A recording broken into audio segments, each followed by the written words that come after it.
টার্কির পক্ষ থেকে প্রেসিডেন্ট এরদোগানের নেতৃত্বে প্যালেস্টাইনি মুসলমানের জন্য যে উদ্যোগ এবং সহযোগিতার কথা ওনারা স্মরণ করেছেন, সম্মানিত আমির জামাত এই মহান উদ্যোগের জন্য টার্কির প্রেসিডেন্ট রিসেপ তাইয়িপ এরদোগানকে অভিনন্দন এবং মোবারকবাদ জানিয়েছেন। তুরস্ক বাংলাদেশের রোহিঙ্গা মজলুম মুসলমানদের প্রতি যে সহযোগিতার হাত বাড়িয়ে দিয়েছেন এবং আন্তর্জাতিকভাবে ওআইসির নেতৃত্বের মধ্য দিয়ে তিনি ফিলিস্তিনি মুসলমান এবং মুসলিম সংহতির জন্য তার যে ভূমিকা তারও তিনি প্রশংসা করেছেন। ফরেন মিনিস্টার জানতে চেয়েছেন আমাদের দেশের যে জুলাই অভ্যুত্থানের প্রসঙ্গ উনি এনেছেন এবং তিনি অত্যন্ত উচ্ছ্বাসের সাথে জুলাই অভ্যুত্থানে আমাদের ছাত্রদের আন্দোলনের কথা স্মরণ করেছেন এবং আমির জামাতও আমাদের প্রায়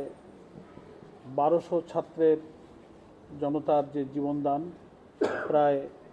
25-30 হাজার ছাত্র জনতার আহত হওয়ার সে সমস্ত ঘটনা তিনি উল্লেখ করেছেন। জামাত ইসলামী আহত নিহতদের পাশে যে সেবার আদর্শ, সহানুভূতির আদর্শ নিয়ে মানবিক সহায়তা নিয়ে দাঁড়িয়েছেন সেই সব প্রসঙ্গগুলো তিনি তুলে ধরেছেন এবং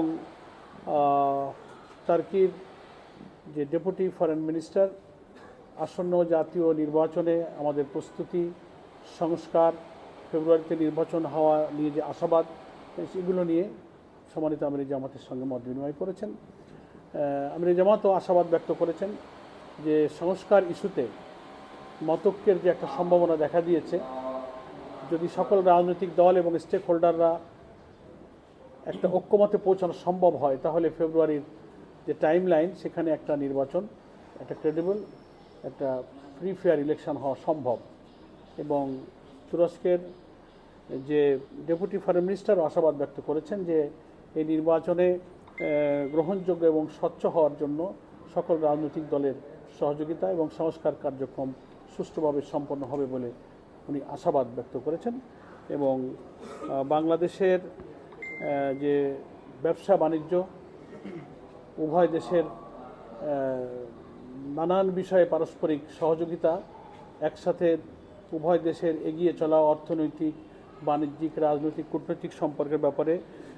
পরস্পরের সহযোগিতামূলক মনোভাবের ভিত্তিতে এগিয়ে চলার ব্যাপারে সবাই আশাবাদ ব্যক্ত করেছে। এবং বাংলাদেশের মেডিকেল খাতে, শিক্ষা খাতে দুই দেশ যে অনেক সহযোগিতার সুযোগ আছে, স্কোপ আছে, সেটাও আমির জামাত ওনাকে দৃষ্টিতে এনেছেন এবং উনিও এ ব্যাপারে পজিটিভলি বিষয়টা নিয়েছেন। নির্মাণ খাত, কৃষি খাত, স্বাস্থ্য খাত, দক্ষ জনশক্তি তৈরির ব্যাপারে উভয় দেশের মধ্যে একটা অনুকূল পরিবেশ আছে, সে ব্যাপারে উভয় দেশের মধ্যে কোঅপারেশন চলতে পারে। এবং পরিশেষে জামাত ইসলামীর সংগঠনের উপর দিয়ে যে একটা কঠিন সময় পার হয়েছে সেই স্মৃতিও তিনি স্মরণ করেছেন। এবং তুরস্কের যে ডেপুটি ফরেন মিনিস্টার তিনি জামাত ইসলামীর আদালতের মাধ্যমে নিবন্ধন ফিরে পেয়েছেন, ইলেকশনে যাওয়ার জন্য যোগ্য হয়েছে, দেশ গড়ার জন্য রাজনীতিতে পজিটিভ ভূমিকা রাখতে পারছে, এ ব্যাপারেও তিনি কৃতজ্ঞতা এবং সন্তোষ প্রকাশ করেছেন।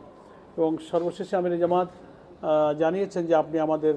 দেশে আসা এবং আমার সাথে সাক্ষাৎ করায় আমি অত্যন্ত সন্তুষ্ট হয়েছি, খুশি হয়েছি এবং ওই ডেলিগেশনকেও আমির জামাত মোবারকবাদ এবং ধন্যবাদ জানিয়েছেন।